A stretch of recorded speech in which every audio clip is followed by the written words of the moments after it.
어제 일본 중의원 선거에서 다카이치가 압승을 거뒀네요.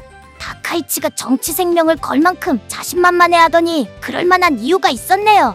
근데 다카이치는 이만큼의 힘을 가지고 뭘 하려는 걸까요? 자민당이 310석을 넘기면서 개헌까지도 할 수 있는 막강한 힘을 얻었는데 말이에요. 일본 역사상 처음 있는 일이라고도 하던데 개헌을 해서 전쟁 가는 국가로 만드는데 박차를 가하겠어요. 얘기가 나올 것 같긴 한데 정치적 부담도 있고 우선 비교적 덜 부담스러운 정책이나 입법부터 하겠지. 재정 확대는 하게 되겠지만 BOJ가 협력을 할지 반발을 할지 모르겠어.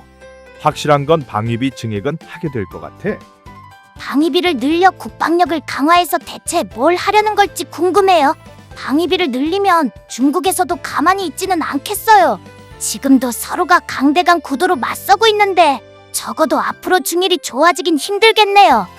정치라는 건 서로 죽일 듯이 싸우다가도 이해관계가 맞으면 언제 그랬냐는 듯이 화해하기도 해.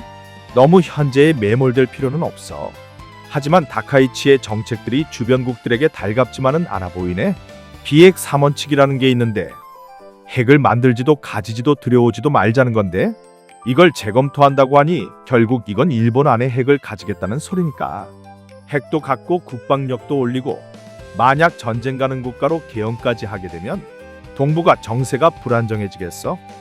다카이치가 엔저 정책을 밀고 있잖아요. 그럼 앞으로 우리나라에는 어떤 영향이 오는 걸까요?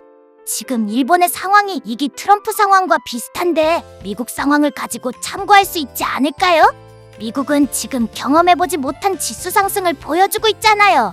엔저가 인플레이션을 자극할지는 모르지만 주가에는 좋을지도 모를 것 같아요. 글쎄, 미국의 경우에는 상하의원을 모두 공화당이 가져가긴 했지만 AI라는 재료가 묻어 있어서 똑같다고 보긴 힘들 것 같은데 일본은 일본 나름대로 따로 떼어놓고 보는 게 현실적이지 않을까? 참고할 건 해야겠지만 같은 상황이라고 말하긴 힘들 테니까. 다카이치가 엔저 정책을 밀고 있으니까 단기적으로는 엔화뿐만 아니라 원달러 환율도 상승 압력을 받게 될 것 같아. 산업적으로는 한국과 일본은 비슷한 산업 구조를 가지고 있어서 수출 상황에서 가격 경쟁에서 우리가 불리할 수 있지. 지수에도 직접적으로 영향이 올 수 있는데 글로벌 자산운용사들은 넓게는 미국, 유럽, 아시아로 지역을 나눠서 투자 규모를 정하고 세부적으로 우린 동북아니까 동북아를 예를 들면 MSCI 같은 벤치마크 지수에 따라 국가별 비중을 나누게 돼. 일본은 선진국 지수에 들어가지만 한국은 신흥국 지수에 들어가. 선진국 지수는 안전하고 성숙한 시장으로 분류되지만 신흥국 지수는 성장성은 높지만 위험한 시장으로 분류되지. 게다가 코스피도 많이 올랐잖아. 글로벌 자산운용사들은 동북아의 투자 비중을 한국에서 일본으로 대거 옮길 가능성도 생기는 거지.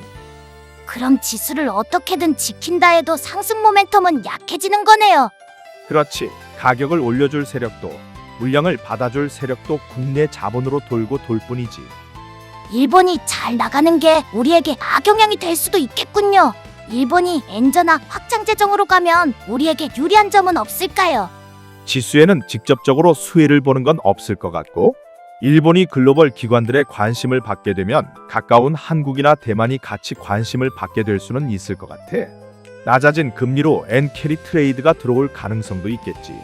산업적으로는 우리나라 기업들이 마케팅만 잘하면 높아진 일본의 인플레이션으로 일본 내 한국 기업들의 물건이 잘 팔릴 수도 있을 것 같고 말이야.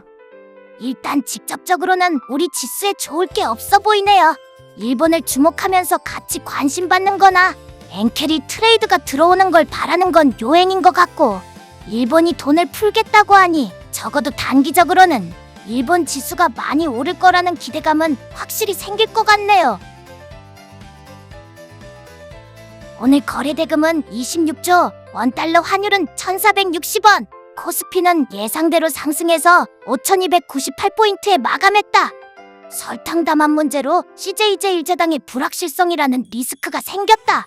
물론 공포에 사라는 말처럼 악재를 먹고 주가가 오를 수도 있지만 악재를 먹고 주가가 오르는 것만큼 불안한 것도 없다는 게 내 생각이고 성향이니까 일단 오는 비는 피하고 보라는 격언처럼 일단 매도하고 훗날을 도모해야겠다.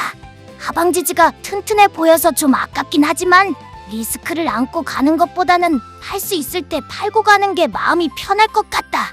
넥스트레이드에서 팔아보고 안 팔리면 내일 만약 거래량 터지는 상승이 나오면 기다려보고 그런 게 아니라면 일단 팔아놓고 생각하자. 팔고 나서 불꽃 같은 상승을 이어가게 될지도 모르지만 그런 건 요행을 바라는 것 같고 적은 금액이라도 수익을 봤다는 것에 의미를 둬야겠어.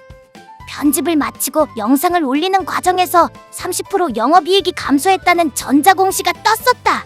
악재에 악재가 겹친 상황이라 시장가인 21만 8,500원에 매도 진행했다. 악재가 꼭 주가를 결정하진 않지만 일단 피하고 봐야 한다는 회피 심리가 작용한 것 같다. 지수는 상승세인데 마음에 드는 종목 찾기가 힘드네.